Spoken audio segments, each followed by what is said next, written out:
તો સુરતમાં રવિવારે હાઈ વોલ્ટેજ ડ્રામા બાદ કોંગ્રેસ ઉમેદવારનું ફોર્મ રદ કરી દેવાયું હતું ને આજે રાજ્યમાં ઉમેદવારોનો ફોર્મ પરત ખેંચવાનો છેલ્લો દિવસ છે, જેને લઈને હવે સુરત લોકસભા બેઠક પર સમગ્ર રાજ્યની નજર ટકેલી છે। સુરતમાં કોંગ્રેસ ઉમેદવારનું ફોર્મ રદ થયા બાદ હવે ભાજપ સહિત 9 ઉમેદવાર મેદાને છે। સુરત બેઠક પર ભાજપ સહિત 3 અપક્ષ ઉમેદવારો અને અન્ય 5 ઉમેદવારો મેદાને છે। તેવામાં હવે બપોરે 3 વાગ્યા સુધી સુરત બેઠકને લઈને ચિત્ર સ્પષ્ટ થશે તેવી ચર્ચા છે। મહત્વનું છે કે સુરત બેઠક પર કોંગ્રેસના ઉમેદવાર નિલેશ કુંભાણીના ફોર્મમાં વાંધો ઉઠાવ્યા બાદ ભારે રાજકીય ડ્રામા જોવા મળ્યો અને જે બાદ કલેક્ટર અને ચૂંટણી અધિકારી દ્વારા કોંગ્રેસના ઉમેદવાર નિલેશ કુંભાણીનું ફોર્મ રદ કરી દેવાયું હતું અને તેવામાં હવે સુરતમાં ભાજપ સિવાય તમામ 8 ઉમેદવારો આજે ફોર્મ પરત ખેંચશે તેવી ચર્ચાએ પણ જોર પકડ્યું છે। જો આવી સ્થિતિ સર્જાય તો સુરતમાં ભાજપ બિનહરીફ બનશે, ત્યારે સુરત બેઠક પર બપોરે 3 કલાક સુધીમાં ચિત્ર સ્પષ્ટ થઈ જશે।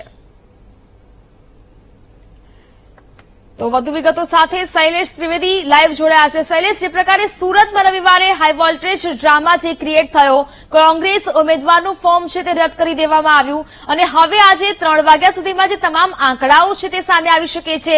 આજે જે વધુ અન્ય જે ઉમેદવારો છે પોતાનું ફોર્મ છે તે પરત ખેંચી શકે છે, એટલે કે ભાજપ હવે આ બેઠક પર બિનહરીફ જાહેર થઈ શકે તેવી પણ શક્યતાઓ હાલ સેવાઈ રહી છે। શૈલેષ,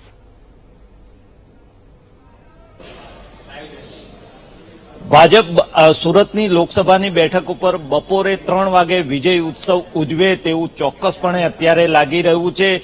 જો સૂત્રોની વાત માનીએ, કલેક્ટર કચેરીના સૂત્રોની વાત માનીએ અને ભાજપના સૂત્રોની વાત માનીએ તો જે 8 ભાજપ સિવાયના જે 8 ઉમેદવારો છે તે પૈકીના 7 એફિડેવિટ અહીંયા આપી દીધી છે અને તેમણે ઉમેદવારી પાછી ખેંચી લીધી છે।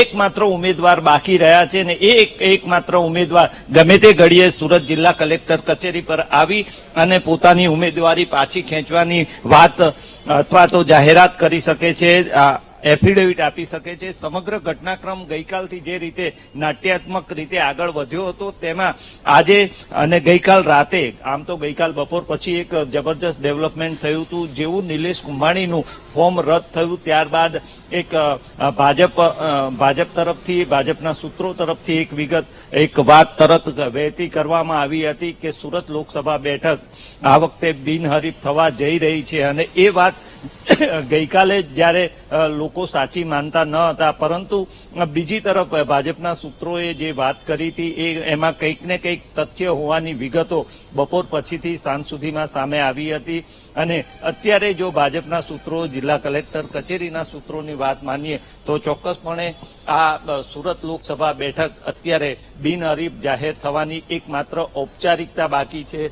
સૂત્રોની વાત માનીએ તો હજુ એક ઉમેદવાર છે, એણે પોતાની એફિડેવિટ રજૂ કરી નથી। એ ઉમેદવાર મુંબઈ હોવાની વાત હતી અને તેનો સંપર્ક થઈ ગયો હોવાની પણ વાત હતી અને એ ઉમેદવાર હવે ગમે તે ઘડીએ અહીંયા પોતાની એફિડેવિટ રજૂ કરી અને ઉમેદવારી પાછી ખેંચી લે તેવું ભાજપના જ વિશ્વસનીય સૂત્રો જણાવી રહ્યા છે। બીજી તરફ આજે સવારથી જ સુરત કલેક્ટર કચેરીમાં ગઈકાલના હાઈ વોલ્ટેજ ડ્રામા બાદ ચુસ્ત પોલીસ બંદોબસ્ત ગોઠવવામાં આવ્યો છે। અહીંયાના જે કર્મચારીઓ છે એમને પણ અંદર જવા માટે તેમનું ચેકિંગ કરવામાં આવી રહ્યું છે। આમ કોઈ અણછડતી ઘટના ન બને તેની તકેદારી રાખવામાં આવી રહી છે, પરંતુ આજે બપોરે 3 વાગે ચોક્કસપણે સમગ્ર ઘટનાક્રમ સ્પષ્ટ થઈ જશે અને બપોરે 3 વાગે સમગ્ર દેશમાં જે 543 બેઠકો છે તે પૈકીની સુરત લોકસભા બેઠક પહેલી